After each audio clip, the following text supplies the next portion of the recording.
Alrighty then, it's time for a Garen game. It's been quite a while since I've had one of his. Which one? And I gotta say, I'm kinda getting tired of always being given top lane. Because I have a limited top lane pool, but I do like playing some of them, like Garen. He's one of my favorite champions of the game. I have a lot of favorite champions, don't judge me. Either way, right now, as you guys know, the meta has been sort of shifting to this sort of top lane tank being played as a bruiser sort of thing. So you're seeing top lane Nautilus, top lane Rammus, and that kind of stuff. Garen in solo queue is also being used, more because he can actually kill his lane rather than sandbag the shit out of it. And because later on in team fights, he can probably kill the tanks if they're marked as a villain, right? So Garen is a pretty damn good pick for solo queue right now. Of course, you should know your limitations, as in your utility is far less than a Rammus or the Nautilus. You're more there just to murder people. Use yourself as a pseudo assassin if you may. Anyways, as you guys know, most of the time in a top lane, especially in a lane versus someone like Rammus, it's pretty much just exchanging blows. I don't have enough damage to absolutely murder him, and he doesn't seem to be stupid enough to hang around and let me kill him. So there's a little bit of the back and forth. I'm trying to burn away his corruption potion, make him wasted so I can trade better. In the end, I have far more sustain because even though he's got the potions and he's got the tankiness, I can just hang back a little and my passive will save my ass. So I also picked Doran's shield for that reason. Like I probably couldn't, if I could probably kill him easier if I had Doran's blade, but it'd be a lot riskier in the trading department because he trades pretty well early on. Until I get more ranks on my E and possibly my ultimate, I can't afford to absolutely go ham on him. Right there I could, but as you can see, I couldn't finish him off. I couldn't completely dedicate myself towards the fight. And of course, with teleport, any mistakes or dunks people make against you, you can just reset them. Because you've got to go home, he got to go heal. And now Vi, she should have ganked for me right then and there, because if she did so, the Rammus would have likely engaged because he got the item advantage. Instead, now he fights me, and I gotta try to kite him away to survive. Instead of running for my life, I try to kite towards Vi and the Fizz, who I figure if they catch him, would be able to kill him. Vi responds, misses her Q, but it's enough to just sort of beat him down in a little while. Fizz comes in, manages to catch him. I use my ult for effect, mostly just for damage and to remain relevant. I didn't want to get too close to Rammus. So all's good that ends well. The Fizz got the kill. It's kind of, in my opinion, a little bit more valuable for him to be getting kills rather than me. And then he ends up getting a second kill. So yeah, that's totally worth it. I'm going to be building mostly just damage for this one. The enemy team, aside from Rammus, is pretty squishy. Even the Xin Zhao, who will likely be building Devour and the Rage Blade. So if I can get on anybody with my Q and then my E, I should deal enough damage to execute them with my ultimate. Essentially, if the Rammus can get anybody of value on my team, we probably already lost that game anyways. Nautilus should be taking care of the defense. Fizz should be able to ignore the enemy front line and just stab somebody squishy in the back, and the Vi should be able to dunk anyone. So my team is pretty much just dunk heavy. As you can see at this point, the Rammus can't trade with me because he went health. So that means he's got no more tankiness, while I went for damage. So I'm just dealing a shitload more damage than he can take. In the end, my trades will be more fortuitous than his trades. Now, I'm either waiting for... Right now, I'm waiting for Malzahar, because he went AFK, and he went sort of top lane from the top bush. So I'm just kind of chilling out. Maybe he's coming top lane to gank me, so I'm not trying to be aggressive against the Rammus. Malzahar ends up showing back up at mid, so I can resume my pushing and my fighting of the Rammus. The Vi is heading towards top lane right now after she gets red. And I hope you guys watched Foxdrop's latest video, because he had one tip I should have gone over more in depth. A bad jungler is someone who gives up after it gets revealed that there's a ward. I pinged to her that there was a ward in the river and she gave up, but then I pinged at her a little bit more to go around because there's no wards there.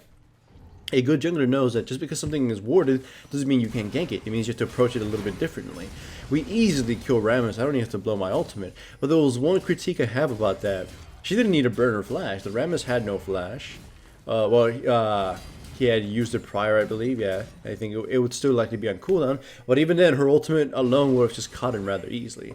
Still, that was a little bit of overcommitment of resources, but it's not a big issue anyways. I go home and I buy myself the Phage. I'm building myself Black Cleaver because obviously cooldown reduction is a great thing on Garen, and the armor reduction is great as well. Anyways, Rammus is back in lane. He's building Sunfire, which in my opinion is kind of a big problem. It's gonna sort of push his lane. Either way, the Bambi Cinder was already pushing the lane anyways, and he can't really beat me. Here, I just kind of tanked too many minions and tanked him a little longer than I should have, so it took a lot of damage. However, because of my awesome sustain, it's not going to matter at all. He instead has to burn his corruption potion just to heal himself rather than for combat. So just easily Q him, E him, and then dunk him. That's it. Easy peasy, lemon squeezy, right? So yeah. That's one of the better benefits of Garen. I've played Garen against top lane Nautilus. I've played Garen against top lane Rammus before. This is actually the second time I fought Rammus, and I fought Rammus before when he wasn't even meta, so eh. And I fought several other tanky top laners as Garen. He crushes a lot of them. Mostly, again, either if they get their villain thing, he'll just destroy them. Otherwise, he'll just out-sustain them and survive them and trade better. Anyways, Xin Zhao catches me here. I should have expected him to come here, and this flash was probably not the best one I could have made. It would have been probably better to flash over to the Rift Herald and try to make my way down to the Fizz. Either way, you saw there, if the Rammus wasn't there, I would have fucked up the Xin Zhao super hard. Even then, with them screwing around in top lane, my teammates are able to score a kill in mid lane and take a tower. So, in the end, it's a better benefit to my team. Xin Zhao gets caught, gets absolutely hand-blasted, but I believe he managed to get killed. Okay, Rammus is the one who survives. And then my team is able to get a second tower. My teammates are engaging against the Rammus. In comes everybody. Vayne is going to pop in right now trying to get a few kills. Bard gets the kill on the Nautilus. And as soon as the Vayne commits... Oh, by the way, I love that. This Malzahar is like, why did I do this? It had no benefit except my death.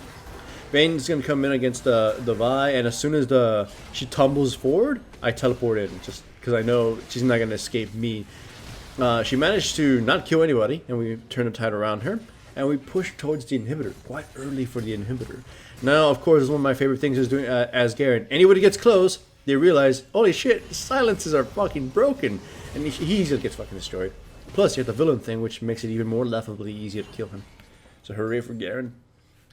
Again, if you want somebody easy to learn, somebody who, let's say you're not that comfortable playing top lane, play Garen.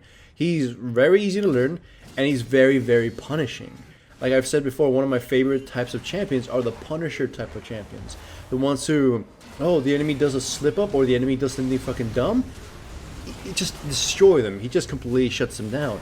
He's very easy to work around. Like the enemy team can counter him. He can be dealt with. He can be controlled. However, anyone who slips up will get punished super goddamn hard, and it's only their damn fault. Like you'll see that several times. Spoiler alert against the Vayne.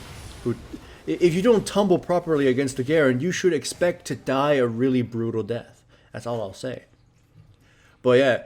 If you get destroyed in lane a little, you can just sort of sit back and regen a little bit of health and whatever. Some people think that's unfair, but I think that's fine. I think Garen is a fine champion. A little bit of a balance issue because a lot of his power is sort of still teetering towards the early game. And his villain component, and his villain aspect's a little bit of kind of a... It punishes you for beating his ass, so it's kind of unfair. But... I still think he's someone worth learning for anybody, especially for beginners. And especially for someone like me who's a jungler who likes to gank people. I can argue that the punishing aspect of Garen in top lane or in any lane, so to speak, has a lot of roots with jungling. You know, punishing someone overextending or overcommitting. Like you saw, the Rammus kept trying to do these weird foolhardy trades in lane, and a Q and an E on him, spinning on his face, and he quickly saw that he couldn't outtrade me. And then soon enough, I just started doing it out of just pure habit. Anyway, Xin Zhao and the Vi fight. The Xin Zhao starts kicking the Vi's ass because he's really goddamn strong, but ends up losing in the end anyways because she's just bigger. I flash Q ult onto the Vayne and just dunk her rather quickly.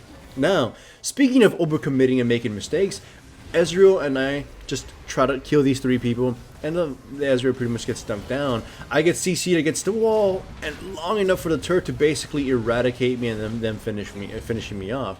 Still though, Fizz is able to pick up a kill for it, so it's not a total loss. It was still a pretty bad loss, but not the total loss. And speaking of overcommitting or overstaying your welcome, Fizz and Nautilus stay a little too long in exchange for the tower, and they get slowly picked off, including the Fizz who had absolutely no mana to escape, flashes anyways, just to die by burning his flash. So, either way, this game is still in our favor. Team fights are still pretty much kill the Vayne, and the rest of them just sort of fall apart because Xin Zhao won't get anywhere. Vayne overcommits against the Ezreal, and I think she realizes she's dead here, so she just kind of gives up and faces the music. By the way, fun fact, this is my second ranked game of that day, and it's the exact same people as the other game that I played, or I think there's only two people differently. So it's like matchmaking doesn't even try that hard anymore. It gave me top lane 2 goddamn times. Yeah, actually, I got the same people, I think a third time, and it finally gave me jungle against the person here who also is primary jungle, so I don't know how the system's working. Either way, you see, we overcommitted to a fight against the Xin Zhao and Malzahar and everything, and me and the Ezreal got taken out, and then the Vi, but then Fizz and Nautilus came to wreck the day, so overall it was still a positive trade for us. Again, so far team fights are pretty much ignore their only frontline Rammus because he's balls weak, or kill him or straight out, and then go straight after their squishies, and then the rest of them should fall. If the Rammus gets the villain, I pretty much can solo his ass by myself. So right now the enemy team has absolutely no safety measures they can take other than getting a good Bard ultimate when we engage. If the Bard is good with his ultimate, we should be able to win every single fight. Anyways, I love this little scene here. Vi tries so goddamn hard to kill the Vayne, and she gets so close, and I just nonchalantly just get an altar. She's like, no, just here you go, justice for you. Anyways, the enemy team commits Malzahar ultimate. To her surprise, doesn't do any fucking damage. I go against the Rammus, but I'm taking a little bit too much over time. Of course, I got the space aids, I got the minions, I got the Rammus ultimate. I of course will die. Still though, my teammates are able to pick off quite a bit of kills. The Ezreal didn't think about using his heal to save my life, but whatever. We aced him yet once again. The enemy team, their best chance would be to kind of stick together, but they just kind of aren't. If anything, they should throw Rammus to sacrifice and hope we overcommit to him, and then hopefully clean up the rest of us. But at this point, my team has way too much utility and way too much assassination power for it to work. Nautilus and Ezreal can maintain themselves alive. Well, Nautilus can maintain Ezreal alive, and he can just survive by using his E and using his Q to make distance. However, where we can lose is when my teammates overcommit a little too much. Still though, with the whole idea that I've been trying to explain, we've got a little bit too much utility to just die like bitches. Then the Vayne saves Ezreal because, you know, pro build Vayne. Sorry, Ezreal. I'm just used to making fun of Ezreals. Anyways, hooray for Garen. Watch this. I just love this. It's not really a big gripe on the Vayne. It's just she didn't know us here, so she tumbled closer to me, making it easier for me to kill her and then absolutely murder her. So she's just not having a happy time. She's 6 and 10, but she's still yelling at her teammates. And anyways, here's the whole example of him being true damage. I was able to chunk him for a bit more. I would have been able to chunk him for a bit more damage, but I figured Bard and his homies were still there, so it just backed off. I did quite a bit with just 1 E and Q, and not enough to absolutely kill him. But once I finish more items, I'd probably be able to just dunk him a bit more. I then built full AD. I built Dead Man's Plate and Spirit Visage to keep myself alive because, again, the enemy team is mostly only damage, and they're lacking a bit of control other than the occasional Malzahar, Silence, and Xin Zhao's one focus target. So I didn't build myself completely damage. If I did, I'd probably render everyone easily. But as long as they have villain, I can fucking absolutely murder them. As you see there, I finished Xin Zhao, and then I pretty much just killed Vayne because she decided melee range against Garen is a good idea. And after that, we just kind of ignore Rammus. We almost killed him, but fuck it, we gotta push instead. That's one thing a lot of people need to learn in solo queue. You'd be surprised how many people still goddamn fucking chase or kills. If that's like the only thing you can do, like if you can't push, you might as well let him you might as well chase or do something else, right? But in that situation, just ignore the Rammus. What is he gonna do? Bleed on us? Anyways, because we ignored him, we properly ignored him. Not like a lot of people won't do that. We were able to get a tower and an inhibitor, and now we basically got full 100% control of the map. We don't have the best wards, but there's pretty much nothing the enemy team can do. Now, watch this team fight. It's going to be rather sporadic, but here's what I mean by absolutely shit-wrecking tanks. The Nautilus will be helping me, but the situation will still kind of showcase just how much damage Garen can fucking do to someone who's a villain. So if the enemy is a villain and they're a tank, you can pretty much rend them rather useless rather quickly, thanks to the true damage and thanks to your ultimate basically being this gigantical chunk. I could have chunked it for a bit more health, but still, you get what I mean. The enemy team is pretty much fallen over, they're pretty much dead, and with that, our victory is all but secured. Again, I'll totally recommend Garen as probably one of the better top laners you could pick. Hell, he's pretty much right now in the quote-unquote solo queue meta because he can deal with a lot of the top lane AP bruisers and then kill them later on in team fights. His utility is far, far worse, but definitely still someone you can make work in solo queue because utility isn't always the most important thing. So hooray for Garen, for he has a bigger Demacia than you.